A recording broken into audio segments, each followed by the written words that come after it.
Howdy doobie, this is Sean McAllister, Executive Director of DFW NORML, here with Jessica Pallett and Eric Espinoza.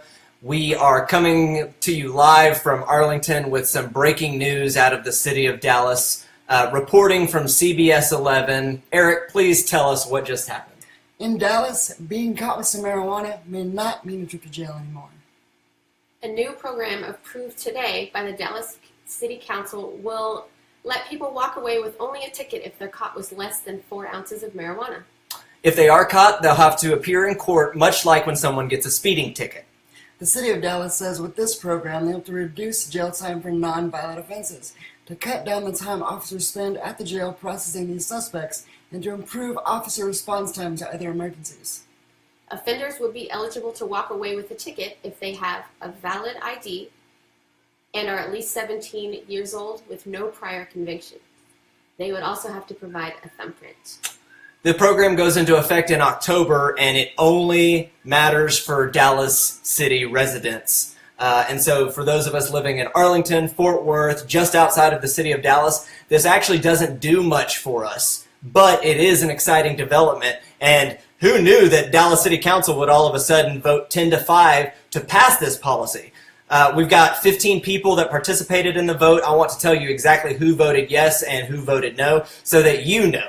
First, we have the ayes. There were 10 of them. Adam Medrano, Carolyn King-Arnold, Casey Thomas II, Eric Wilson, Lee Kleinman, Mark Clayton, Monica Alonzo, Philip Kingston, Scott Griggs, and Tiffany Young. We have 5 nays: B. Adam McCow, Jennifer S. Gates, who actually tried to get this kicked back to the Public Safety Committee. That did not go well for her, thankfully.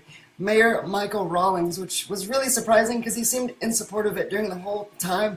He even gave an definitive good job to Philip Kingston when he made a great point about why they were trying to delay it, so I don't understand that.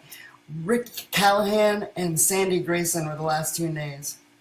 So now that this is passed in the city of Dallas, a cite and release program, a real one, you can do it in your city as well. We would like to see for other cities, Arlington, Fort Worth, and all the cities in the Metroplex, and eventually the state of Texas, create these cite and release programs. If you are interested in starting a cite and release program in your city, please contact me at jessica@dfwnormal.org, and I can provide some contacts and information to get you started. And we've also begun working on cite and release in Arlington. We've got a group of, about 10 to 12 people who meet every couple of weeks, and we're talking about cite and release as a real-life policy that could be implemented in Arlington, just like they're implementing in October in Dallas. If you're interested in making marijuana possession a cite and release offense, then it's time for you to get involved. This is a watershed moment for the Metroplex, for the state of Texas, Dallas embracing cite and release, when this time last year they said no.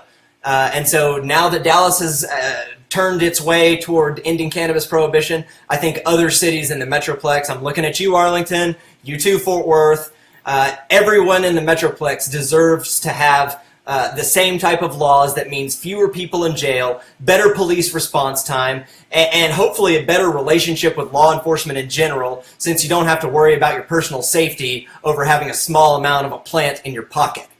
I'd also like to shout out to Faith in Texas. They had 2 activists there today speaking in favor of this cite and release program. So thank you very much to them for being there and speaking in favor of that. And I want to give a shout out to Philip Kingston, who has been sitting on Dallas City Council touting cite and release and other sensible marijuana policy for a long time now. Really appreciate Philip Kingston and his bravery on this topic, and I hope City Council members in all cities in the state of Texas are paying attention to what just happened in Dallas, because you can save your city money, you can save your city time and agony towards its citizenry, and you can make your communities far safer by allowing police to focus on real crime rather than the low-hanging fruit of marijuana possession. So we're seeing some really historic things today. I spent about an hour watching this live video, listening to a bunch of stuff that had no bearing to my life as an Arlington resident. But the moment the cite and release came up, Addendum 3, I was excited, I was ready to go, I was trying to get my camera to go live so I could show you guys what was happening, to show you guys the history that Dallas making, that we are all making by being a part of this movement. So that's the excitement that we're trying to express when we say herbs the word.